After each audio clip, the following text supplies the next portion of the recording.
All right, now let's start with, again, you got the top. You got Sung Jae. He's about 9 to Yep. 1, 8 to 1. Lowry is about 14, 12 to 1. And again, you don't have my picks. I have yours. So let's see. Your top pick is 40 to 1. So we do have a little while before we get to your picks because I have three players before we get to yours. One of them is Lowry. Now, I only put, out of my 100, though, I only put $10 on him. But I figured, you know what? If he wins, I get my money back. That's basically the way I see it, because I kind of feel like I can't not take him in that way, because I just do feel like if I'm thinking about who to go with between him and Lowry, I'm kind of inching towards Lowry, to tell you the truth. I think after what happened last year, being snake bitten, there's a little motivation there.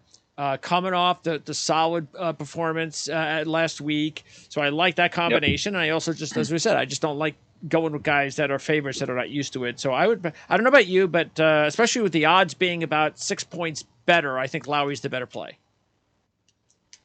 I think so too. Yeah, I don't think the gap is that big between Lowry and Sung Jae. Like we mentioned, Lowry really good ball striking last week. Gained 2.5 strokes off the tee, 2.3 strokes on approach. So if he can do that again and turn the putter around, and he is okay. Bad news for you, Greg, is Bermuda is Lowry's worst putting Well, surface. I only put $10 on He's him. much better on POA. Yeah, so No, but it's good but to yeah, know just for one and done, though. playing devil's advocate. Yeah, So that's important. he's just slightly negative. But He's hey, not he not a came in horrible, second place he's a good last year, putter though. overall. Yeah, So exactly. And putting, you putting get is hot what or it is. not. It's Yeah. super volatile. Yeah. Yep. And keep in mind, Lowry has won a major, and he's won a WGC, which, keep in mind, the only two events associated with the PGA Tour that he's ever won. He's ever won just a regular event on the PGA Tour. But I bring that up because it's important to note that those are tough golf courses, and you have to be pretty good on tough golf courses. Okay, moving Yep. ahead, and then we've got a few guys, including we might as well bring up Noren. Noren is interesting because he has a couple of top fives. He's, I think, 22 to Mm-hmm. 1 in that range. He's got a couple of top fives here. He's not coming in here playing very well, though.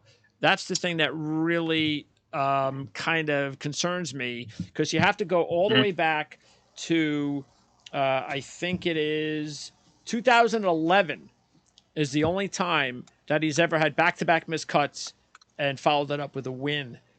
So it's not just one miscut; it's two.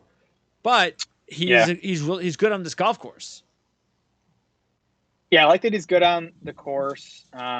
He's a good Bermuda putter, which I like. He's good on difficult courses. He's 19th in this field on difficult courses.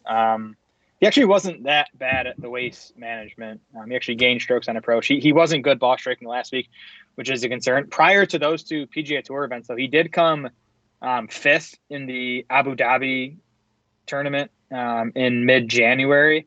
And then he also came second in his prior Yeah, he had Euro a nice, Tour yeah, he had a before couple of that. good ones, yeah. Yeah, so he had been playing well before the two miscuts these last And 2 weeks. believe it or not, as many Euro wins as this guy has, he's never won a PGA Tour event. Yep. So there, and like that plus the fact that he's missed 2 cuts in a row is what kind of I considered betting Noren at the 22 to 1, but those 2 reasons kind of pushed me off. matter of fact, hasn't won since 2018 anywhere. Now, Minwoo Lee and Denny McCarthy are also 22 to 1. And we talked about Lee, but we can just add, because this is important. Again, like I said, we've referenced Euro events before, and anytime I do, Minwoo's there, I'll say, hey, keep an eye on Minwoo Lee. We got a couple other guys I've mentioned. Well, here's the deal now with Minwoo Lee. The Scottish Open winner back in 2021. Like I said, he's 22 to 1 right now. He's got 8 straight top 15s worldwide, with 5 top 5s and a runner-up. No wins, though, in that stretch. But get this. Last year, how strange is this? The first thing I noticed, I was looking at, all right, how many times has he been here in the U.S.? How many times has he played at majors? That kind of thing. Last year in majors, 14th at the Masters, 21st at the Open Championship, and 27th at the U.S. Open. I'm like, wow, that is awesome. I'm taking this guy. And then I looked at his 6 PGA Tour events Yeah. that were not majors, just regular Honda Classic type events, he missed all 6 cuts. That scares me. And I also worried about whether or not, is he ready? Any of these guys that are not used to playing on the PGA Tour, is he, even in a field like this, is he ready to handle any of that pressure on a course with water all over the place? Yeah, he's Minwoo Lee's 47th in the world golf rankings. Only 5 players in this field are ranked higher. So he by that standard, he is one of the best players in this field. Now, the books aren't sleeping on him though. If he was like 40-1, I probably would have taken a shot on him. But like for the reasons you mentioned, he just hasn't done it here yet, especially in tournaments like this. His number is just too low for me to bet. All right, McCarthy is actually going to be my top pick this week. So McCarthy, 30th here last year. The 3rd place finish he had in 2021 is the best result ever on the PGA Tour for McCarthy. That's important. Let's keep in mind he's coming in off a strong 14th at the Genesis, just like Lowry. And he had that really great Sunday run at Pebble about a month ago. So throw in the fact that a couple other things. You talked about his putting on the surface, and he has played well in big events, tough golf courses. Remember, last year he finished 7th at the U.S. Open. Yeah, he's 5th on that list of best players in difficult courses over the last 2 years. This fits him well. I think it's a good bet. He's playing well coming in. The guy's just an awesome putter on any surface, including these Bermuda greens. Okay, and then 25-1 we have Kuchar, Kirk, and Aaron Wise. Kirk was somebody I was thinking about. Why not? He was 7th here last year. He's got 5 top 35s on this golf course. But he had back-to-back 3rd place finishes, but he missed a cut last time out. He does have 4 PGA Tour wins. I think he's a solid potential. I mean, he's a solid pick if anybody wants to take Chris Kirk. I wouldn't protest. Me either. I looked at him. I always wonder about the upside with Chris Kirk. I know he won within the last couple of years, but before that it had been like 8 years since he had won. Like I think he's a really good top 10 bet this week. But I'd rather bet Aaron Wise if I'm betting a guy to win the tournament. Well, Wise missed a cut here last year, but before that had 3 top 35s, including a 13th in 2021, which is his best finish. The only thing with Wise is that, as we've talked about recently, he's missed his last couple of cuts. He just hasn't gotten going yet this year. Yeah, if you give me Wise in good form at 25-1 in this field, I'm taking it every time. Yeah, and I might end up still betting him, honestly, because like long term, to me he's probably the 3rd best player in this field. I'd go Sungjae, Lowry, Aaron Wise. I just wish he was playing better. But we'll see. If he ends up drifting it to 28-1, 30-1, I'll probably end up biting on Aaron Wise because I love the guy. Kuchar is actually going to be my 2nd pick at 25-1. And again, I said before, a very steady player, kind of reliable guy.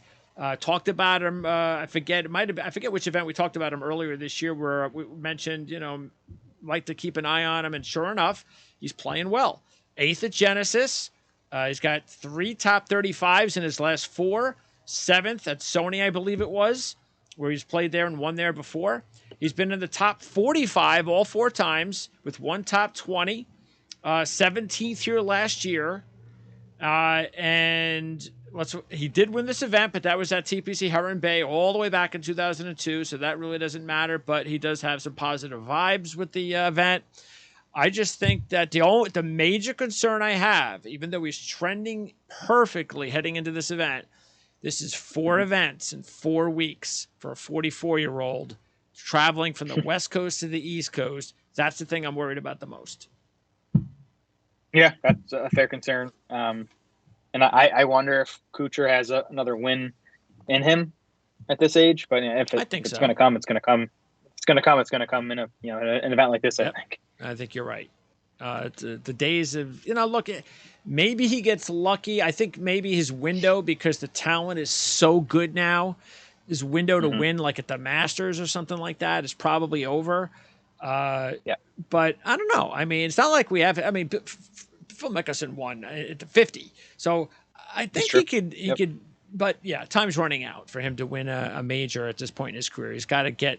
Maybe this is it. Maybe he gets one more. Maybe if he can get hot, win an event early in the year, and then later in the year, he might be somebody to keep an eye on as a dark horse major. All right, and then we've got other 30-1 shots, post-ons in there. I don't know why Harris English is 30-1. I know he's good on the course. That's probably why, but he hasn't played well at all for a while. Horschel's 30-1, and we talked about how bad his game is. I'd rather go with Adam Svensson. Yeah. I think he's the best choice there at 30-1. Yeah, he might be. I can't wrap my brain around Svensson being 30-1 because like every time I used to bet him last year, he was 100-1. Yeah, I think 30-1 is about where he belongs in this field. He played well here last year, I believe. Ninth, and the ball striking was awesome, as it always is. It just comes down to the putter.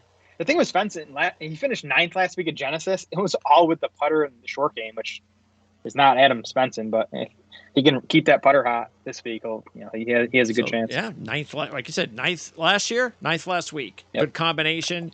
But I checked it out. Never on the PGA, and he's only been going for a couple of years. He has never had back-to-back top tens on the PGA Tour. We talked about that with Hagala a couple of weeks ago.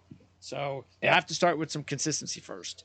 Okay, at 35-1, there's Pendrith, and I think we'll just go with Pendrith first of all before we move on to the next guy, which is finally going to get into your list. But Pendrith was actually somebody that just really missed my list. I had him on there a couple of times because I was looking for, obviously there were some long shots, but the thing that I just didn't like was that I don't know why he was only 35-1. He's the 112th ranked player. I mean, his odds are almost similar to Svensson, but Svensson's already won an event. He's a further along than Pendrith, both Canadians. But Pendrith was 7th at Pebble, 13th at the Players last year, 25th here last year in his first go-around, which isn't that bad, playing here for the first time. But I don't know about you. He was somebody that I was actually thinking about. Yeah, I didn't really consider him. I think, like you said, because of the number, 35-1 seems too short. He's actually not hitting it well since the calendar turned to 2023. It's all been putting that's kind of been carrying him, and Bermuda is his worst putting surface. Okay, so I'm not on Pendrith this week. All right, now your top pick, and I'm never going to question your picks, but your top pick this week is Jonathan Vegas at 40-1. And Vegas is 5 top 30s and 10 appearances here, 1 top 5, coming off of 56 last week at Genesis. He's got 3 wins, 2 in Canada, 1 at Bob Hope. That, to me, that's the negative, especially the Bob Hope win. I'm not so sure he can handle this type of golf course, the meat of it. But he's made 9 out of 10 cuts on this golf course, which is just about as good as anybody. Yeah, to be honest, this is like the only bet I actually really like this week that I've made here. The other ones are it's a tough field out. But I really like Vegas at this number. Like you said, 56 last week at Genesis, but he lost 6.9 strokes putting. It was the 4th worst putting performance of his entire career. He still made the cut, still finished 56. He was 17th in the field, tee to green last week. So the ball striking was really good. And then here. Bermuda is his best putting surface. Good combination. I think that kind of increases his chances of turning around the putting. And he's gained off the tee and on approach in all 4 of his events so far this season. He's the best off the tee in the entire field over the last 2 months.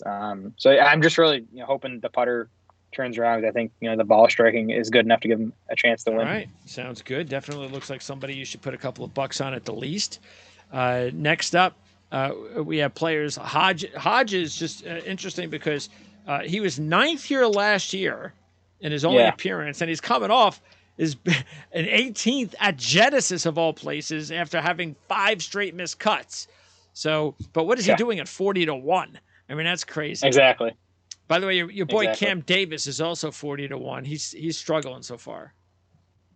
He's a mess. I hope he if I start to see signs of life from him, I'll be back on him, but he's been bad. There's no way I would bet him this week. All right. Also, we have Moronk at 45, Jaeger, defending champ Straka, 50. And I mentioned, by the way, Straka is coming off a 45th last week, but his chances of winning back to back, that's pretty slim. Especially nobody's ever won here twice, as I mentioned. Jaeger, I was thinking for a long shot pick. We've talked about him before in these types of scenarios. Jaeger, let's remember, he's got 6 KFT wins, and he has improved all 3 times he's played here. He's coming off a 40th at Genesis. So I just missed out on putting him in like one of my really long shot $5 kind of deals. And Moronk is one of these European Tour players that I think fans need to get used to, like we said with Minwoo Lee. Moronk has 2 Euro wins since July. He was 45th last week at Genesis. And in his last 6 Euro events, he has 4 top 10s, 2 top 5s, and a win. And he was 45th at Genesis last week with a bad putting performance.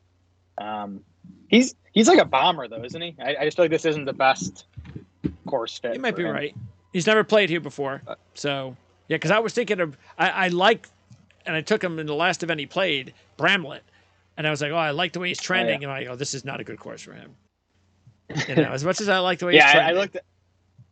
I looked at him, too. He's also more of a West Coast guy. So, yeah, didn't quite get to him. But, yeah, he has been playing well. Higo and Ben Griffin, next on your list, second and third choices. Higo played here last year, 66th, 7 over par. But we know when you're talking about a field like this, talented kid. Ben Griffin, meanwhile, is also their first time playing. So tell me why you went with both of these guys this week.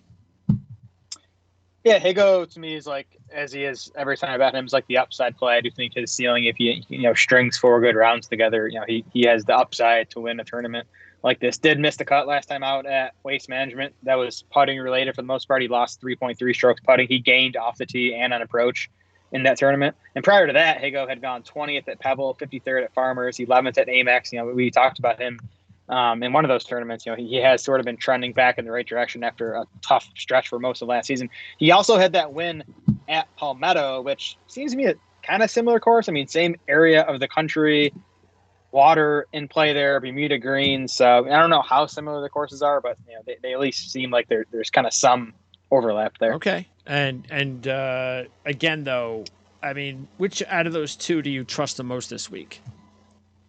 I mean, they're completely opposite picks because Higo, there's nothing in the numbers to really point at. At least he's got to win, though. He's got to win. And he's more talented player. He's one of the few guys in this range that have a win and have shown they can do that. Griffin is like a straight numbers play for me. He's actually 4th in my model in the entire field. This week, he's gained on approach in 6 straight events. He's gained off the tee in 5 of his last 6.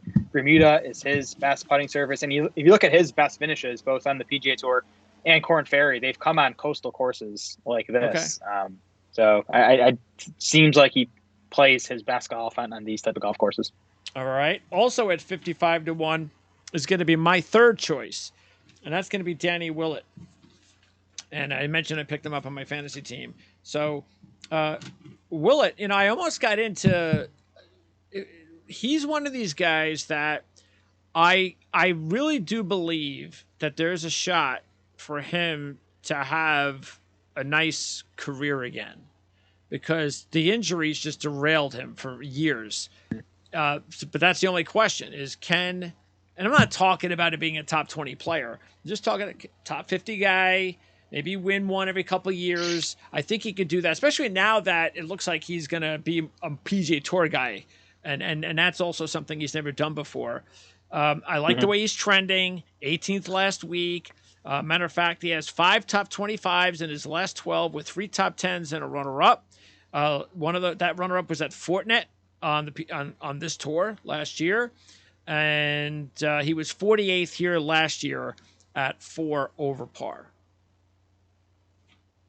Yeah, the guy won the Masters. Like, you don't do that on accident. There's talent. There's talent in there. Bezuidenhout is actually my 5th choice. I'm going back to him again at 60-1. He was 25th last year, coming off of 58th at Genesis. A few events back, 11th at Amex. So at 60 to 1, he is going to be my fifth choice. And your fourth choice was somebody that was definitely on my radar, also at 60 to 1. Matter of fact, if you didn't take him, I think I might have taken him. And that was Benny On. Because I had taken On, I forget, I think I took him this year at one of the events. But it's nice to have him back. He's played here 4 times. He has 2 top 5s. Never won a PGA Tour event. Maybe that works into his favor at this golf course. Last 4 events, he's made all 4 cuts, all this year, and including a 12th place finish. So yeah, I think this is a good week to take him.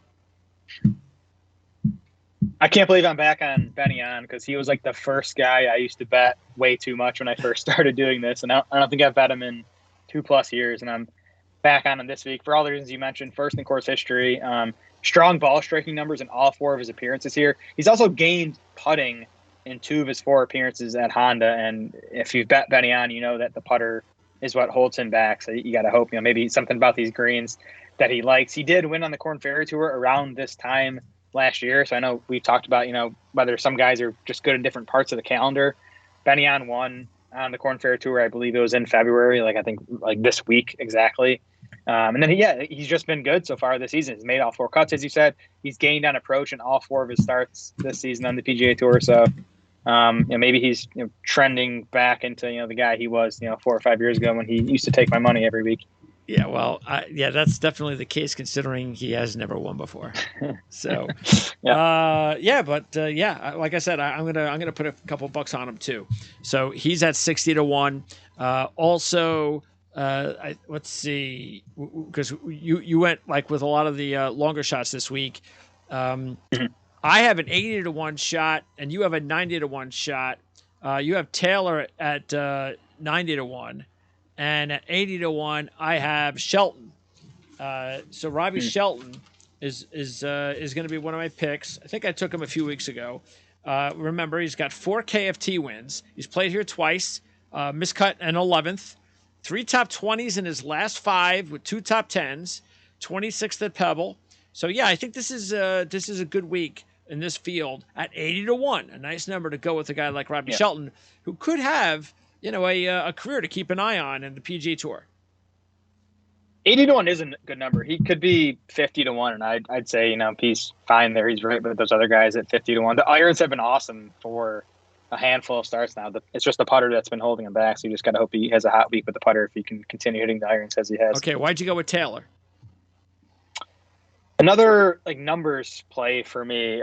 So Taylor, he was bad last week at the Genesis. Really nothing good to take from that start, but he had gained on approach in 6 straight starts prior to that. That included a 4th place finish at the Sony, a 3rd at the Houston Open, dating a bit farther back. He's also a really good Bermuda putter. You go back to that top 10 list, Bermuda putters. Ben Taylor is 3rd on that list. So, keep up with that ball striking, get a hot week with the putter on greens that I think he's going to like. And I think he has a chance at 90 to 1. Okay. And then your last 2 picks are 130 to 1 shots. Your boy, Callum Tarrant, you're going to go for it again. Why not? 30th last year is a good first appearance. Yeah. He's coming in here with missing those last couple of cuts. And then, also at 130 to 1, you went with Fratelli, which is not a bad pick. Again, in this field, he's got winning experience behind him.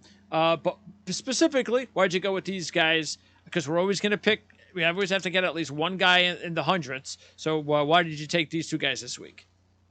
Yeah, well, Taryn should be happy to be off POA greens because he is a horrible POA putter. He's actually slightly positive on Bermuda, so he has one of the bigger swings if you look at POA putting versus Bermuda putting. So hopefully he gets hot with the putter this week, like you said. 30th here last year. It was actually 18th in the field tee to green here last year. So I still think Taryn's a better player than 130 to 1 in this field. So I think I like him. Fratelli miscut last week at Genesis. That was because of the putter. He lost 4.4 strokes putting. He's another guy. Bermuda is his best surface. Kind of the theme of my picks this week, taking guys who are, just should be better putters on this surface. Fratelli, though, even before last week, 14th at Waste Management, 37th at Farmer. So he had been playing well prior to last week. Also has an 11th place and a 16th place among 5 starts here at the Honda. So he has some success here. Yeah, the only thing with Fratelli is that his game has really disappeared and it's gone the wrong way the last couple of years. So maybe if he could steal a win at a field like this, can get his momentum going again, his confidence going, because he just hasn't played all that well the last few years. Okay, and then my last pick was somebody that we've talked about before. You've picked him. I've taken him on the European Tour. I've talked about him. I like him. I expected that he was going to play more in the European Tour and then win a few times and come here. He decided the other route, went KFT, got his card, started last year. That's Matthias Schwab at 150 to 1. So I was looking for one of those over the hundreds, and I said, hey, why not take a chance with Schwab? 7th last year, which is very impressive for somebody that's never played at this golf course before. And he's coming off a 4-day week at the Genesis. So I figured, why not? If I'm looking for a stab in the dark, I'll go with someone that I like, that I feel has a good game. Maybe he needs a few more years before he gets to that point. But if I'm ever going to take him, this is the week to do it. Yeah, putted poorly last week. The irons were good. And as another guy, that Bermuda is his best putting surface. So maybe he gets that putter turned around now that we're in Florida. All right, so those are our picks. Now, anybody else? You look at some guys that I think we should keep an eye on too, because this is a loaded field. What about what about Padraig Harrington? His last 4 starts, 3 top 25s and a top 5, and he's got 2 top 20s and a win here, and he's won on 2 golf courses. He won on this golf course, and he also won a Marisol back in 2005. So it's not the craziest idea in the world, because I don't know where those 3 top 25s in his last 4 events came from. So maybe he's found something. Yeah. Honestly, I had not. That's why I like talking to you, because my numbers don't pick up on guys like Harrington, because he hasn't, played on the PGA Tour in a while and hasn't been very good when he has. What are his odds?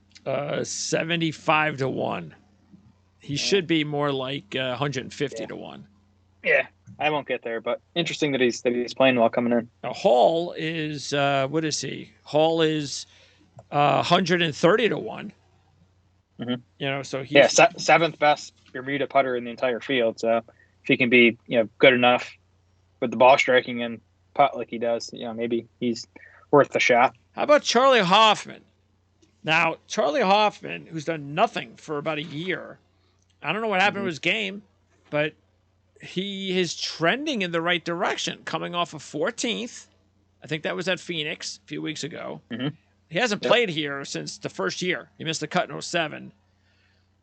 I mean, again, is that trend because it's just, he had one really good event, and that's it? He's just going to, or is he found something?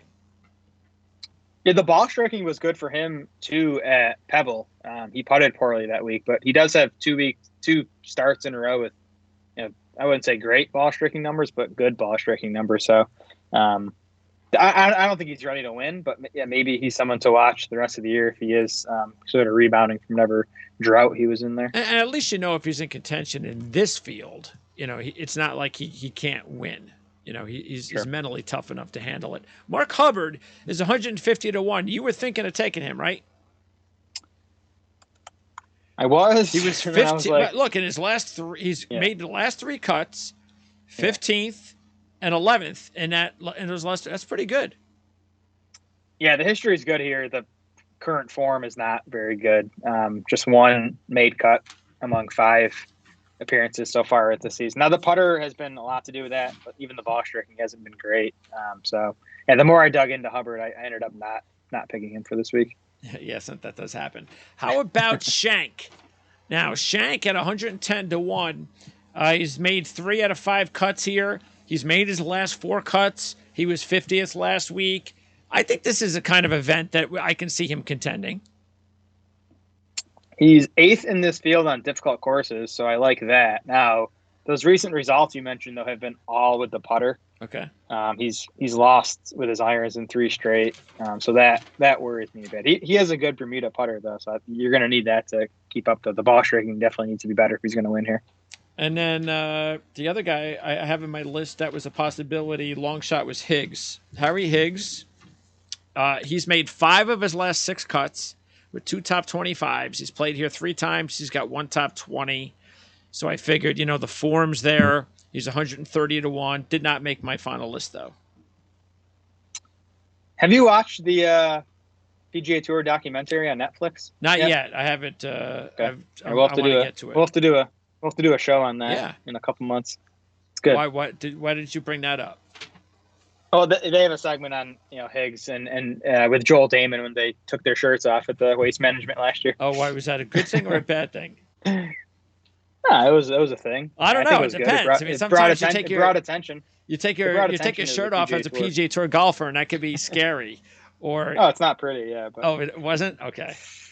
No. All right. So there you go. As usual, we have a smorgasbord of, especially this week, with the amount of crazy ideas everybody is individually going to have to choose from because the big boys are not here.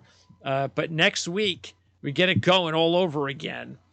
So we're looking forward to that next week. And really for what, the next 3 weeks? 2, right? It's API and then players, and I think Valspar is just a regular. Oh, Valspar's in that event. Mix. Okay. Yeah, I think that's after players. I think. I can already tell you, Greg, that Will Zalatoris will be on my card. Will Zalatoris? We didn't even really talk about. Yeah, I saw. Where did that come from? I saw enough over the weekend. Do you see the Sunday he had? Yes. At Genesis. Yeah, I mean, I was waiting for a showing like that just to I think hopefully he's over the back stuff. And I think API is a great course for him. It's a tough golf course. It's where I want to bet. Well, Will, maybe as long as I get a decent number on him, I'll be betting him. Maybe the question though is that, and maybe he'll do this. Maybe he just needs to play a little less, not kill himself. Maybe you just play every couple of weeks. Sure. Might be best for him. But Zalatoris. Totally. We talked about guys like Woodland and stuff, but Zalatoris, man, that was a heck of a run he made. And I was thinking same thing, and that's good. I love the fact, not just for obvious reasons, especially since he's on your fantasy team and you like him, but it's just good. It's good for the sport when those guys. I mean, look, Thigala played well, which is nice. Jason Day with the 65 on Sunday. We talked about how he's really bad at that golf course. Well, right there, just like we talked about with Fowler at the golf course he wasn't good at. Well, all of a sudden, you have to keep an eye on both Jason Day and Ricky Fowler. They keep playing like this, they could pop out a win. Day especially. Day especially. To be trending towards a win. I don't know where he's going to get it. Like, I don't think it's going to be at one of these elevated events. So he's going to hopefully he plays some of these non-elevated events, because I think if he does, he's going to win one of them. Yeah. And it's just better. It's like Justin Rose winning. It's just better for the sport, because as crazy and as tight as it is already, and hard as it is to handicap, it's nice to get like some of these other guys involved instead of just the same olds. Yeah. I mean, it just makes it better. So taking a look at the schedule, like you said, it's going to be Bay Hill, Honor, TPC. We do get Valspar. And then after that, comes the World Golf Champ, the match play. And that is going to be a tough one to handicap. By the way, the Texas Open comes before the Masters, so that's another week event. But that's the one Spieth usually plays. Does Scheffel play that? He's a Texas guy, I think so, right? Texas guy, yeah. And I think he probably Spieth won that a couple of years ago. But the match play, that one's going to be a tough one. That's always the tough one for me for one and done, because I hate burning a good player, because I feel like the match play makes it even tougher to predict. But it's a big purse, so you kind of have to use one of the big guns. I love that course though. Austin is one of my favorite courses really? On tour. Yeah. How come? Yeah. She got some unique holes. There's the par 4 that's drivable, but they got to carry the water. The closing stretch, I think it's a tough course too. I just like it. I've played it on the simulator a few times too, and it's fun to play on the simulator. Well, look, this year, the way it's shaping out, maybe we're finally going to get one of these match play mano-a-mano of top players going up against each other. And look, as we close here, let's keep in mind, this is a good reminder, because I kind of needed it myself. I'll tell you right now, I'm not so sure John Rahm wins last week if it wasn't for the elevated money. These guys are just dialed in more now at these events because of the money. I'm telling you, it's just the way that it is. I'm It's that these guys are just so the cream is going to start rising to the top, especially when they play in a field that's like a major. It's like the yeah. adrenaline. Yeah. I'm an alpha male. I'm going to show everybody how good I am. I just think that's helped guys like John Rahm. Otherwise, I think if this is just a regular event, I think Rahm is probably 11 under par and Homa is running away with it. I really do. So, Yeah, you might be right. I think it's awesome. I mean, look at the leaderboard we had. I mean, Rahm, Homa, Cantlay, Zalatoris, Morikawa was in the top 10. Like, unbelievable leaderboard.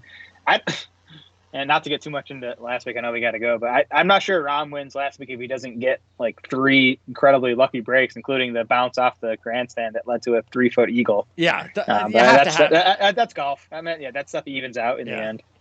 As soon as something happens and he gets in like a little cold spell somewhere, he'll get the bad bounces. Yeah. Yep, exactly. All right, Jared. Good talking golf with you again. Thanks to Len Hochberg. Check him out, and again, you can check all the links out in the description area here of this video. We'll be back again every Monday night. That's our new schedule. So we'll have these reports out for you on Monday nights. Next week, we get back to the big events. Arnold Palmer, Bay Hill. Jared, we'll talk to you next week. All right, see you, Greg.